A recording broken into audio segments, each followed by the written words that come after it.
So, as you can see, the end of the summer is upon us. This summer has been bookended for me by festivals. At the very beginning of the summer, I was at the Lammetry Festival in Dorset, and I programmed a film strand. We showed movies like Silent Running, Matter of Life and Death, Dougal and the Blue Cat, and a new print, which is coming out on DVD quite soon. And I also showed a Louise Brooks movie from the 1920s, Beggars of Life. And my band, the Dodge Brothers, played a live musical accompaniment to it with the pianist Neil Brand, a terrific silent movie pianist. Well, I'm just about to set off now to Shetland, because this time every year I co-curate the Shetland Film Festival. And one of the strands of that festival this year is music and cinema. Julian Temple's coming up. He's going to show some of his great music documentaries, including Oil City Confidential, which I love. Baby, I can't get enough of your love. I'm a hard boy, baby. I can't get enough of your love. And we're going to have a special screening of White Oak, the old William Hart Western. And once again, the Dodge Brothers are going to play a live musical accompaniment to it.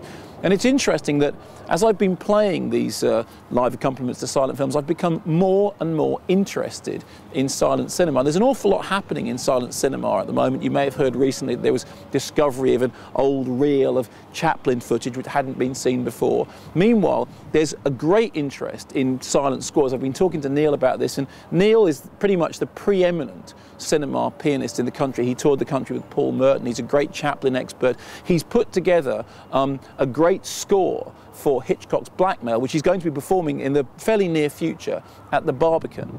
And meanwhile, you may have seen a few years ago, the Pet Shop Boys did a live score for Battleship Potemkin.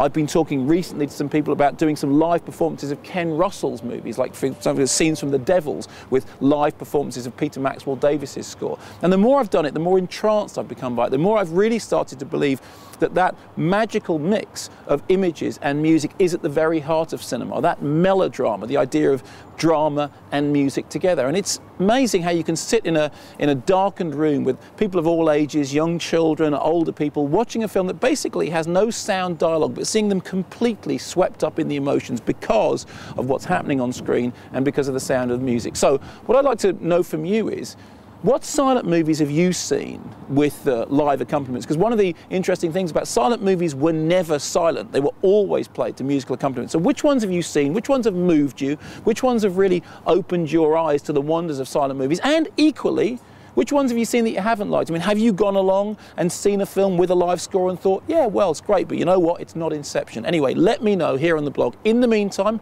I'm packing my double bass, my harmonica and my accordion, and I'm off to Shetland.